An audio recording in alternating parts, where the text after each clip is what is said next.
তারা অজস্র টাকা খরচ করছেন। কেন?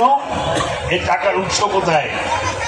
আমরা জানি তারা বিভিন্ন দেশ থেকে, পার্শ্ববর্তী দেশ থেকে তারা এই অর্থের যোগান আসছে, এটি আমরা জানি।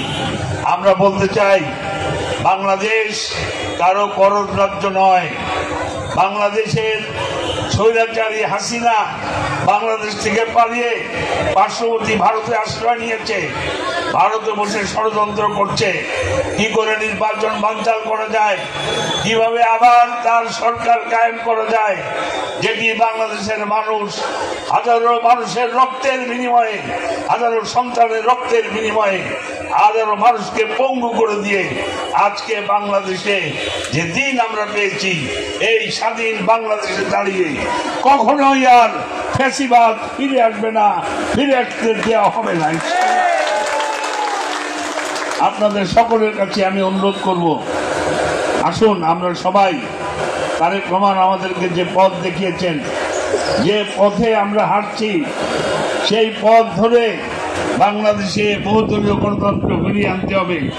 বাংলাদেশের মানুষের কথা বলার অধিকার, বাংলাদেশের মানুষের ভোটের অধিকার, বাংলাদেশের মানুষের ভাতের অধিকার, বেঁচে থাকার অধিকার, প্রত্যেকটি অধিকার আমাদেরকে ফিরিয়ে আনতে হবে। যে অধিকারগুলি হাসিনা কেড়ে নিয়ে গিয়েছিল 17 বছর। আমরা দেখেছি কিভাবে ইলিয়াস আলীকে গুম করা হয়েছে, আমরা দেখেছি কিভাবে চৌধুরী আলমকে গুম করা হয়েছে, আমরা দেখেছি কিভাবে হাজারো সন্তানকে গুম করে দেওয়া হয়েছে বিএনপি নেতা কর্মীদের। আর আমরা দেখেছি আয়না ঘর তৈরি করে বাংলাদেশের মানুষকে দিনের পর দিন আয়না ঘরে বন্দি করে রাখা হয়েছে। এই বন্দি করার মধ্য দিয়ে বাংলাদেশের ফ্যাসিবাদ বাংলাদেশের রাষ্ট্র ক্ষমতায় এমন ভাবে ডেকে পড়েছিল, ভোট আগের দিন রাত্রেই হয়ে গিয়েছে।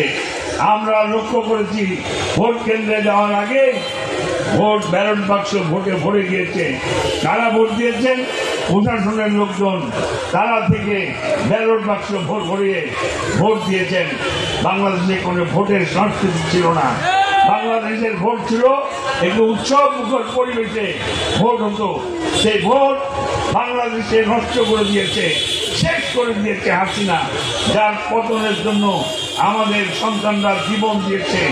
জীবন দিয়ে আন্দোলন করে আমরা হাজারো মামলাকে জেল খেটে আমরা মনে করেছি এই ফ্যাসিবাদের একদিন বিদায় হবে।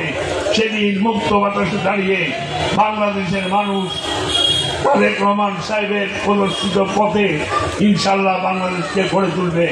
আমরা চাই হাজার বছর ধরে বাংলাদেশের যে সাম্প্রদায়িক সম্প্রীতির মধ্য দিয়ে আমরা বসবাস করি, হাজার বছর ধরে যারা বাংলাদেশের মানুষকে বিভক্ত করতে চায় ধর্মের ভিত্তিতে, যারা বাংলাদেশের মানুষের মধ্যে ফায়দা লোটার জন্য ধর্মের ভিত্তিতে বিভক্ত করে বাংলাদেশের মানুষকে নতুন করে ষড়যন্ত্র করছে, কিভাবে নাক পাশে বেঁধে রাখা যায় সেই ষড়যন্ত্রকে ভেদ করে আমরা একটি স্বাধীন সার্বভৌম বাংলাদেশ, যে দেশে মানুষের সকলের অধিকার থাকবে, যে দেশে মানুষের কথা বলার অধিকার থাকবে, ভোটের অধিকার থাকবে, যে দেশে মানুষ তাদের বেঁচে থাকার জন্য যা যা করণীয় সব কিছু করবে।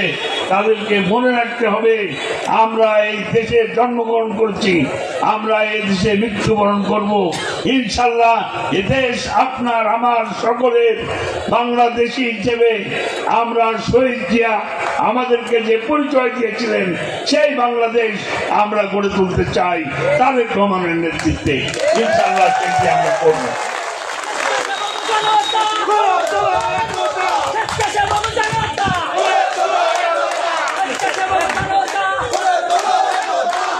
আমি আপনাদের সকলের কাছে অনুরোধ করব, স্বেচ্ছাসেবক দল, এই দল তৈরি করেছিলেন শহীদ জিয়াউর রহমান। জিয়াউর রহমান তিনি জানতেন এদেশের মানুষকে সংগঠিত করে উৎপাদনমুখী রাজনীতিতে সম্পৃক্ত করতে গেলে একটি সংগঠন দরকার। সেই কারণে তিনি স্বেচ্ছাসেবক দল গঠন করেছিলেন।